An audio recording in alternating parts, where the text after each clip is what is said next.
Hello, it's Dawn Michelle from Boho Tarot, and today we're going to be taking a flip through my July pages in my tarot journal. So I'm still using the same basic setup that I've been using, I think, all year. In my Shakespeare Darcy, that's a reading. I haven't done anything different with like my pockets. I haven't done anything different with this first insert. This is kind of my yearly readings. I wanted to do a mid-year check-in. That hasn't happened yet, so it's okay. I'll do one later or I won't. I have my 5-year deck tracker in here, which I did put my decks in for July. There is 2021. And then in my actual tarot journal is in the back here in this Archer and Olive B6. And I have my cover page for July. So I obviously was doing a mermaid theme. I had so much fun collaging this page. This was a printout of a mermaid that I was practicing sketching, and I was sketching it in my other journal, my planner. And so I had this printout, so I just cut her out and I pasted it in here, and I did some collaging with some book page, some coffee dyed tracing paper, some beige lace, some cheesecloth, and of course put the July title here on some craft paper. And of course I have my mermaid kind of in the middle of those two things, or in the grouping of all of that. I also did a decorative border around this page, which you'll see that I did on a couple other pages too. So if you saw my monthly reflections, you'll already seen the decks that I've worked with throughout the month of July, but I was using the Dame Darcy Mermaid Tarot, the Lisa Robertson's Mermaid Tarot, and I tried to kind of copy the font on both of the covers of those decks. It's always fun. Sometimes I'm better at it than others, but and the two oracle decks that I worked with were the Messages from the Mermaids and the Whispers from the Ocean. I don't know that I actually have any pictorial representations of the Messages from the Mermaid in here, because I didn't end up using it a lot in types of readings, as I discussed in my monthly reflection. So what I was doing this month, because I feel like I do something a little bit different every month now, and that's really just to kind of keep my practice fresh. It's not because it's like I can't make up my mind what I want to do, right? It's more of a just, I like to mix things up, try different things, keep it interesting. So what I did this week, or this month, maybe I did this last month too. I feel like I did this last month. Pretty similar. Anyway, what I did every week for my weekly readings using the Dame Darcy Mermaid Tarot was that I pulled a 3-card spread on Monday, and that was the only, that was my message for the week. It was not the only reading I did during the week, but that was the reading. Those 3 cards were the energy to keep in mind throughout the week, right? And I found that most of the time, they were pretty spot on. And then I went through and I journaled, this was the Monday message of kind of the 3 cards of where I thought this message was sitting at the beginning of the week. And this week I checked in a few more times. Tuesday I checked in again. Thursday I checked in again. Friday I checked in again. Kind of looking back at the week. I did the whole collage on Monday, right, with all the cards, and then I put the Monday message down here, and then this was all blank. So I wrote in around it as I was going. I did a video in my Weaver membership too on basically how I did that. But then down here is the message I pulled, or the card I pulled from the Messages from the Mermaid. Again, I don't have a visual representation of that deck, but I did write that down. So that was kind of how I did my weekly message for the week. So then also throughout here, kind of like every other page, I was also doing the Into the Deep prompts on my Facebook group. So every week we had different prompts, and I was doing a lot of those in here. There was a spread every Wednesday, and so that I did in here. And I was using the Lisa Robertson Mermaid Tarot for that. So my Dame Darcy was my main working deck for my main weekly readings, and then the Mermaid Tarot I was using for my prompts. You probably heard me say all that if you watched my monthly reflections. So one of the things that we did was we created a message in the bottle at the beginning of the month. So we pulled a card, And it was so much fun to see how everybody incorporated their message, because the idea was that you pull a card at the start, which was on July 5th. And then we went back on July 26th and looked back at that message that we originally got from the card. And it was so much fun. Mine was like spot on. Let's talk about what I did in the journal, because that's really why we're here, right? So in the, this is tracing paper that's been dyed with coffee. And so I basically cut out a little bottle shape. I glued the bottom of it down, and I put a little piece of washi tape that's kind of like cut into like a stopper shape so that I could peel that away carefully. And underneath here is my actual message, and that was the card I pulled, the King of Swords. So this was the little message fold out that I made. I tore a long sliver of paper off, and I inked it up with distressed ink, and then I used a little piece of washi, like a little washi butterfly here to hold it down. But then I folded it up, and what's on here is, this is the message from the guidebook that I got, and this was my own personal reflection. And oh my goodness, I just have to say, this was so spot on. By the end of the month, I was like, oh yeah, I get that, right? So this was my message in a bottle, and I keep my little message in there. The idea was, and the reason I did this was because on Monday, after we pulled that initial card, the idea was to create the message and to put it away. So this was like the intention or the focus that we were going to be working on throughout the month, and to put it away and to not come back to it to the end of the month, so that we could see how that message played out for us. It's totally a fun thing to do if you are ever kind of looking for something to do in your tarot practice. This is a fun little prompt to do.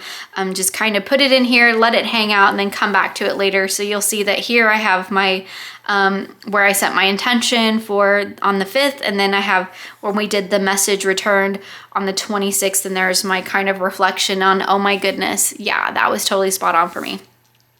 So then we had the drop in the ocean, and here is my 4 cards and the prompts from each of those from the spread that we did, the drop in the ocean spread. And then this is my reading here, or my reflection. So what's on top, again, I pulled a little just strip of paper, cut it down so that it fit widthwise, and then I tore the top. I probably should have inked it. That would have been cool. I kind of wanted to go back and ink this, but it never happened, but that's okay. But anyway, what's here on the top is what's from the guidebook.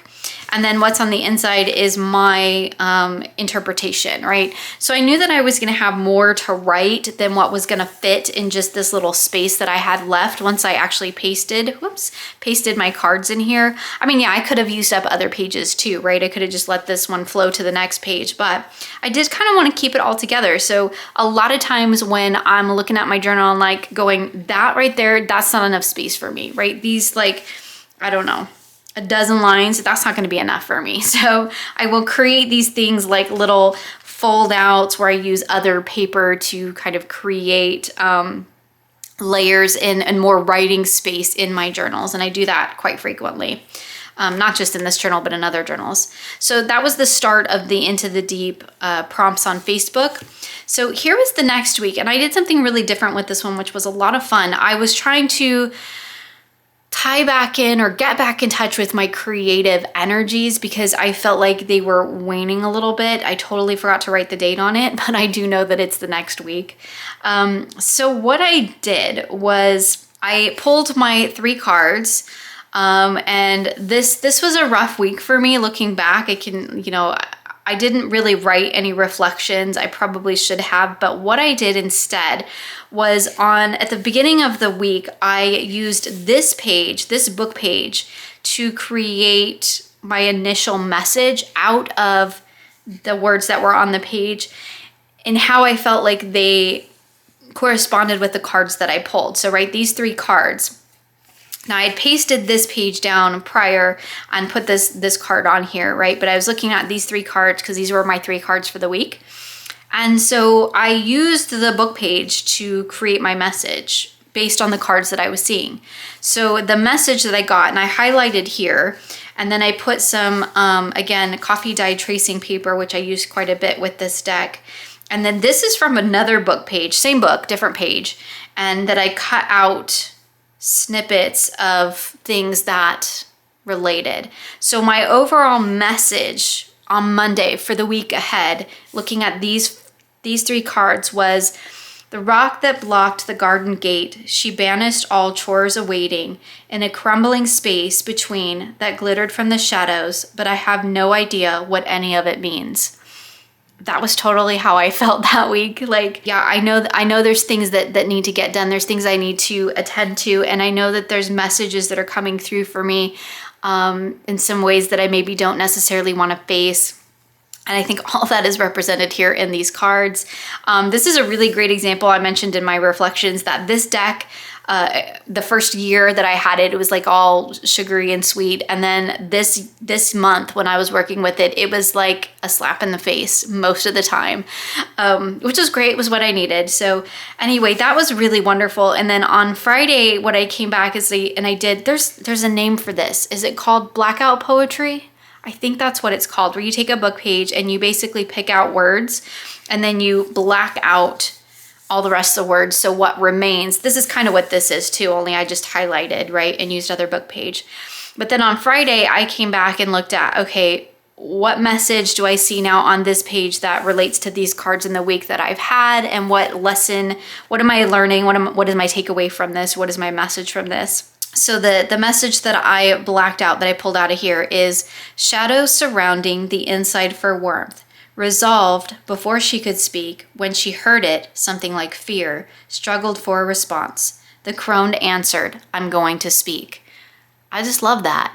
It's like poetry. Anyway, I used that as my message, which was so much fun and totally something that I want to do again, because what I was doing was relating back to this reading as well, right? It's not just blackout poetry, or I think that's what it's called. I could be wrong though. If you know, leave it in the comments below, but I think it's called blackout poetry. But anyway, it wasn't just to do blackout poetry, right? I was really trying to key into the message that these cards were bringing me. And again, this was something that, because I was feeling super disconnected from my creative process at this point during this week. And so this was hugely helpful for that. And I really kind of did end up getting my creative mojo back, which was really wonderful. So moving into our next spread that we had in the prompts, we had the messages from the sea. So we all picked out a spirit, a sea spirit, to be our guide and our support as we went through this process, this prompt of Into the Deep. And so I pulled out Sea Turtle to see what message Sea Turtle had for me. I have the prompts over here in blue, my cards in the teal. And then what I have over here is my writing. So as you've probably heard me say before, anything that is in black ink is my own thoughts and reflections. Anything that's in a color is either a prompt, somebody else's interpretation, or things like titles. And that is a real easy way for me to visually distinguish what is mine and what is not. So I can see here that what I'm pulling out of this is Sea Turtle would like to bring to my attention. So that was the first prompt, something your guide would like to bring to your attention. So again, that's relating back to the prompt. Here's, I have not been receptive. So it's asking me, what message have I not been receptive to? So this is just a way that I pull the prompts into the actual writing, and I use the different colors to highlight that just so I can see that those do relate to those individual prompts. And that's just a really easy, quick, easy way for me to have like a visual distinction between basically what is my own words versus what is not. In this case, it's a little bit different because these are all spreads that I created, so they are my own words, but they're prompts, not necessarily reflections. So I just used the different colored ink to distinguish between that. So moving on to the next week, I just kept writing Monday message. I don't know why, because it was my message for the whole week, but I guess because I did it every Monday.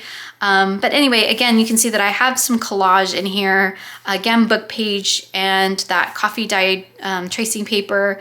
I have some, I think these are Katie Daisy little like cutouts that I've cut out of book pages and stuff, but I have my 3 cards, my message for the week, and here's my message from Monday. Wednesday, I came and checked back in, and then Friday, I was kind of like looking at the week on a wrap up. So that was kind of nice. So here we have our next spread, which was the beneath the surface spread. And you can see like on these pages, because they're much more heavy into the prompt and the writing, that I didn't do a ton of decorating, and that's okay. Like this is just real basic, right? I have my cards over here. I have the numbers for each of the prompts. Here's my prompts. Here's my card I pull, and here's my reflections, right? There's nothing super fancy about this. It totally works, and sometimes I just don't have time to be fancy, and that's okay. I spend a lot of time, you know, doing my pages at the beginning of the week, and I kind of feel like those kind of represented the creative energy for the week, and then these were more about, again, it was more about diving deep, so it wasn't so much about worrying about the pretty. It was trying to get to the heart of the matter, get beneath the surface of things, and so I felt like to not add a lot of clutter to the page and really just focusing on the message was kind of just, it felt more authentic and in alignment with what I was doing with these prompts and these spreads. So, but then you can see here again, you know, when I came back to my weekly reading for the week ahead, you know, I did a lot more collage. This one I did a lot of different paper collaging. I had a lot of really wonderful readings this week or this month. You know how you have some months where you're just like, every reading just really resonates in a deep personal level? That was kind of this month for me. So anyway, as far as what I did journaling wise, I have book page here. This is scrapbook paper, scrapbook paper, scrapbook paper, just kind of torn, layered up. I was kind of trying to mimic what I was seeing in the cards in terms of color and textures. And again, you can see I kind of mirrored it over here. And I also kind of broke the cards up, and you'll see that I did that quite a bit. I think I did that the whole month. Well, these ones are kind of in alignment. But and these ones are kind of in alignment. So maybe it was just that one. Oh, these two I broke up. But I did, when I laid these, I just laid these as 3 cards, right? I didn't do any fancy spread or anything. I just put them in here, separated to just kind of create some visual interest on the page and to give me a nice big solid space to write in the center. You'll also see that in this one, I like wrote across both pages. Here, that started with this one, where I had this message over here, and then I started over here and I wrote into all of the empty space. This is not the easiest thing to do, and it's also not the easiest thing to read. It worked out okay on this page because this is a center page where the binding is, where the stitches are, so it actually creates more of a flat space to write on, whereas this one is not, so there is definitely a lip there. And that was kind of hard to write over the top of that. I can still read it, and it does still work. I do like that it pulls it across the page because I really wanted to give the idea that this is all one, right? Even though I've got it kind of broken down where I'm reconnecting with this, this reading throughout the week, I still feel like it's, you know, it's still one whole experience, one whole reading. I'm just kind of looking at it for the first time on Monday, like kind of getting my first initial impression, kind of diving a little bit deeper into the message on Wednesday. I think that's primarily when I did, because that seems to be my practice, right?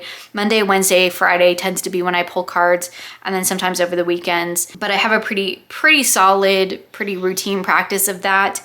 And so Wednesday, I would kind of dive a little bit deeper into, okay, how am I feeling about this message? What's it meaning to me? And then Friday, I kind of like to come back and look at this message and go, okay, now it's been the whole week. I've sat with this message the whole week. What's kind of my takeaway? How has it kind of manifested or resolved, or whatever it is that I needed to do with this information? Have I done that? How has it worked out for me? And it's a really wonderful way for me to kind of connect with one reading and kind of really dive deep into it, even though it's just 3 cards, right? But 3 card readings are my favorite. I feel like I get, you know, as much information as I need, and I feel like that's just like, it's enough, but it's not too much, right? Hopefully that made sense. So here is the very last spread for July, and this is the Hidden Pearl spread from the Into the Deep prompts, where this was our final reading, where we kind of looked at what emerged for us this month, like what did we learn through this month. And this one here, you can see again, the black indicates my own thoughts. The dark blue here is the actual prompt. So you can see on this page, whereas like here I wrote the prompts out.